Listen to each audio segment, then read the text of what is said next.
राष्ट्रीय लोकतांत्रिक पार्टी के 5वें स्थापना दिवस की आपको बहुत बहुत बधाई और मंगल कामना। मैं इसलिए आपसे पहले ही माफी मांग रहा हूं क्योंकि मुझे जाना है। आप जानते हैं मैंने कभी मुसीबत में आपका साथ नहीं छोड़ा, लेकिन आज एक समस्या ये है कि जैसे आप प्यार करने वाले लोग यहाँ हो, ऐसे ही उत्तर प्रदेश में जो प्यार करने वाले लोग हैं उन्होंने भी सभा बुला रखी। उनकी सभा 11 बजे की थी। मैंने बड़ी मुश्किल से उनसे निवेदन करके कहा कि मैं थोड़ा देर से आऊंगा, आ जाऊंगा। तो मैं जो चंद बातें आपसे कहूंगा आप उनको सुन लेना, लेकिन मैं आपसे एक वादा कर रहा हूं कि जब तक मैं इस किसान कमेरी कौम को कुर्सी में बैठने की ताकत यहाँ राजस्थान में हम लोग मिलकर दोनों भाई नहीं देते, तब तक मैं आपको छोड़कर जाने वाला नहीं। ये बात याद। इस मंच पर उपस्थित भीम आर्मी, आजाद समाज पार्टी, राष्ट्रीय लोकतांत्रिक पार्टी के सभी सम्मानित नेतागण, हमारे पार्टी के प्रभारी अध्यक्ष और एक एक हमारे कार्यकर्ता प्रत्याशी, और आज इस सभा के दूल्हे के रूप में जो यहाँ मौजूद है, वो जो राजस्थान की जान शान है, जिसको दूर से मैंने लड़ते देखा आपके हक अधिकारों के लिए, और लड़ने का हौसला तो मंच पे भी दिखा देते हैं कभी कभी। मैंने तो जिम्मेदारी ली है कि मैं इनको रोकता रहूंगा। अगर ये आप कभी भी लड़ेंगे तो ये आपके हकों के लिए लड़ेंगे, आपके अधिकारों के लिए लड़ेंगे, आपके मान सम्मान के लिए लड़ेंगे। ये फैसला करके हम इकट्ठे हुए। भाई हनुमान जी बेनीवाल, आपका धन्यवाद। आपने इस रैली में हमें आमंत्रित किया। बहुत कम समय में आपने बहुत बड़ी ताकत यहां दिखाई। सम्मानित साथियों, समय समय पे भारत की धरती पे जन्मे सभी संतों, गुरुओं, महापुरुषों को नमन करता हूं और जिनको मैं नेता मानता हूं, जिनमें राष्ट्रपिता ज्योतिबा फूले, साहू जी महाराज, डॉक्टर बाबा साहब अम्बेडकर, सर छोटू राम, चौधरी चरण सिंह, महामना रामस्वरूप वर्मा, मान्यवर दीना माना वाल्मीकि, ऐसे बहुत सारे महापुरुष जिन्होंने अपना पूरा जीवन हम कमजोर कमेरों को, किसानों को आगे बढ़ाने के लिए लगाया।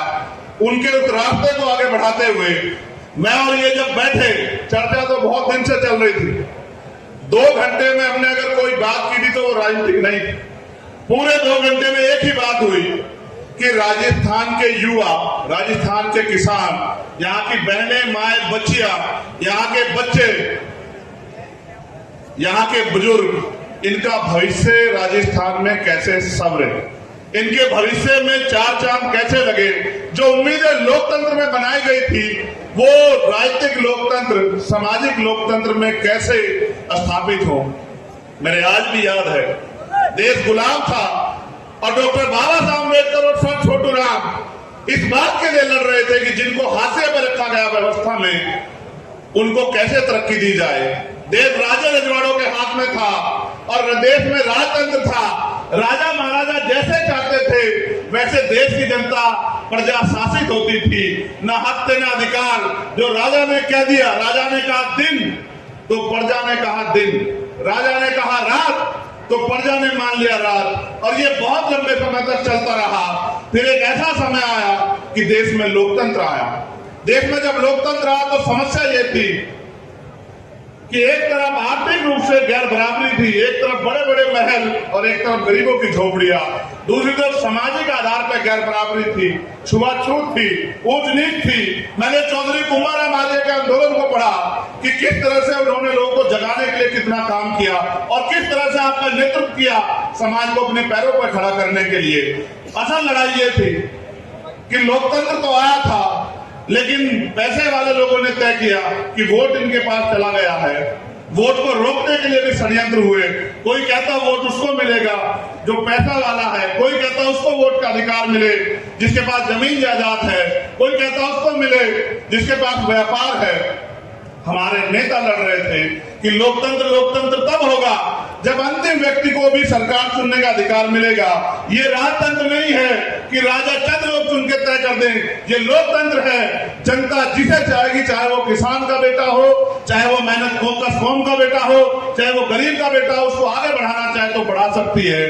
तमाम साजिशों के बाद जब बाबा साहब अम्बेडकर ने अपने 4 बच्चों की कुर्बानी के साथ आपको वोट का अधिकार दिया तो लोगों ने कहा जो विरोधी लोग थे कि वोट इनके पास है, नोट हमारे पास है, इनकी वोट को नोट से खरीद लेंगे, लोकतंत्र आने नहीं देंगे, हमारे महापुरुष घर से निकले, गली गली गए लोगों को समझाने का काम किया है। मेरे सीधे साधे लोगों, अपनी ताकत को समझो। ये वोट आपको बुलाने के लिए नहीं मिली, ये वोट आपको बिकने के लिए नहीं मिली। मेरे आज भी याद है मान्यवर काशीराम साहब, उन्होंने अपने जीवन की एक सुख सुविधाएं लगा दी।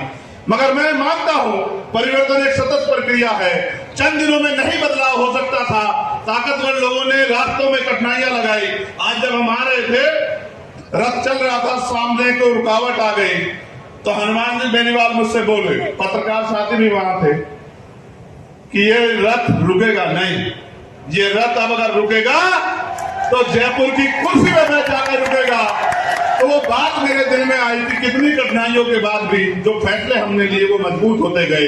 हमारे महापुरुष निकले, लोगों को जगाते रहे। आज उस कारवा को, उस एकता को जो नेचुरल एकता है, मैं आपको दिल से कह रहा हूं और मैं आपको चेतावनी के तौर पर भी कह रहा हूं। आज हमने एकजुट बनाई, ये एक बढ़ाया गांव में रहने वाली, क्योंकि शहर की अपेक्षा गांव में ज्यादा लोग रहते हैं, उनने पे खुश आई। मुझे मेरे साथियों ने बताया कि जो कल तक डर रहे थे गांव में, उनको ये पता लगा कि मजबूत पहरेदार खड़े हो गए, एकता बन गई है और परिवर्तन होते रहेगा। ऐसी लहर जो जब छाई, तो इसके विरोध में मैं चेतावनी के तौर पर कह रहा हूं, हो सकता है जातिगत झगड़े करा दिए जाएं, हो सकता है कि लोगों को गुमराह किया जाए। यह हमारी मातृशक्ति बैठी है, आपके भविष्य का फैसला है। अन्याय अत्याचार उस कौम पे होंगे जिनके पास राजनीतिक शक्ति नहीं होगी। दिलो दिमाग में रहने वाले हमारे सम्मानीय नेता मित्र साहब ने बहुत खूबसूरत लिखा है कि खूबसूरत से इरादों की बात करता है, ये पतझड़ में गुलाबों की बात करता है। कि खूबसूरत से इरादों की बात करता है, ये पतझड़ में गुलाबों की बात करता है। एक ऐसे दौर में जब नींद भी ना है मुमकिन, अजीब शख्स है हनुमान, ख्वाबों की बात करता है।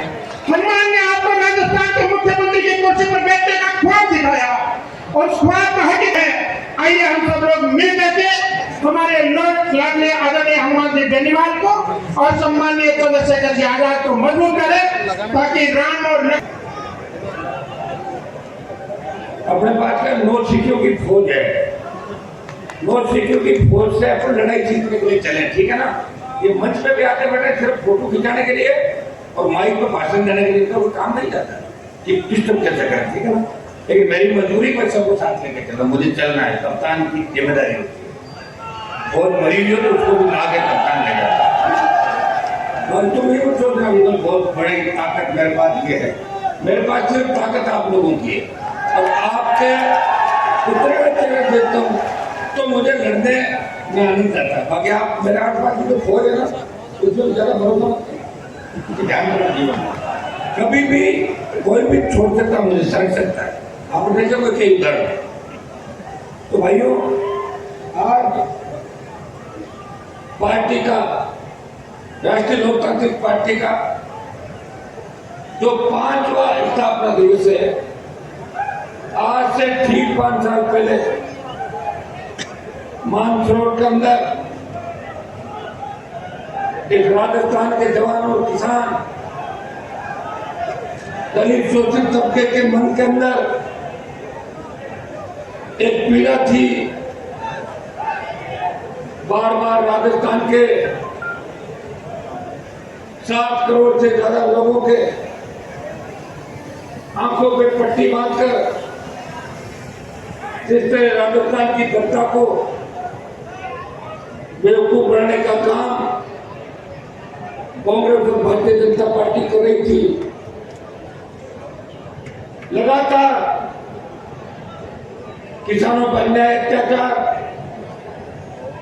और वसुंधरा सरकार के समय जिस तरह किसान के बेटों के सीने पे पुलिस और अपराधी मिलकर नेताओं के संरक्षण पे गोलियां चला रहे थे, उस वक्त नजदीक से मैंने भारतीय जनता पार्टी और कांग्रेस की सोच को देखा था। वोट हमारा, राज उन लोगों का जिनकी परसेंटेज राजस्थान में कितनी आप भी जानते हो।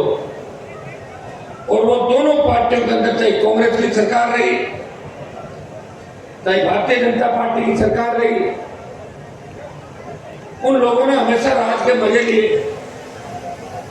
और आज भी आप उठा के देखोगे, कहने को तो अशोक गहलोत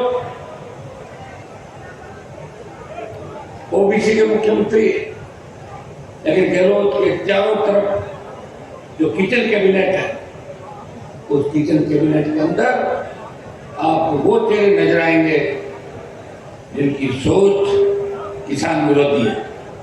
वसुंधरा ने लगातार हम लोगों को समाज का, अलग अलग समाजों का वास्ता दिला के राजस्थान की जनता को ठगा और प्रदेश की 2 बार मुख्यमंत्री बनी, और दोनों बार इतना अन्याय अत्याचार शेड्यूल कास्ट के लोगों पे, जाट, गुर्जर, मीणा, यादव, इनके ऊपर अत्याचार हुआ।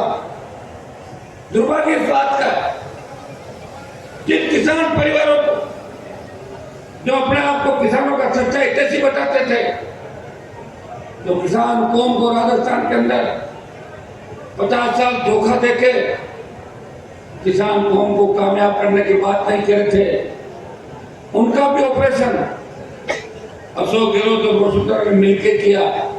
दुर्भाग्य इस बात का, उन नेताओं के बच्चे भी उनकी गोद में बैठे हैं जिन्होंने उनके पिताजी और किसी के चाचा जी और किसी के भाई को जेलों के अंदर दिलाया। अगर इस बात का गुस्सा किसी को राजस्थान के अंदर आया,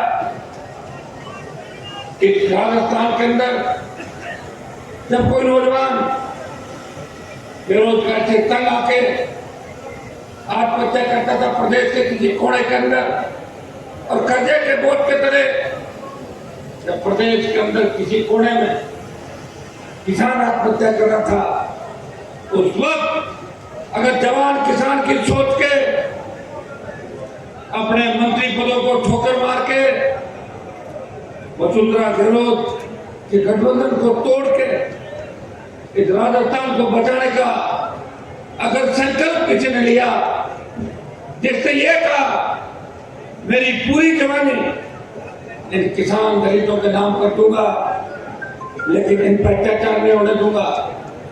समय लग सकता है, लेकिन राजस्थान के अंदर राष्ट्रीय लोकतांत्रिक पार्टी का गठन करके देश के उन तमाम नेताओं के मुंह पे ताले लगवा दिए। वो आपके संघर्ष से, किसानों के आशीर्वाद से हनुमान बेनीवाल की राष्ट्रीय लोकतांत्रिक पार्टी ने उन नेताओं के मुंह बंद कर दिए। तो ये कहते थे कि राजस्थान में कोई पार्टी नहीं बन सकती, कोई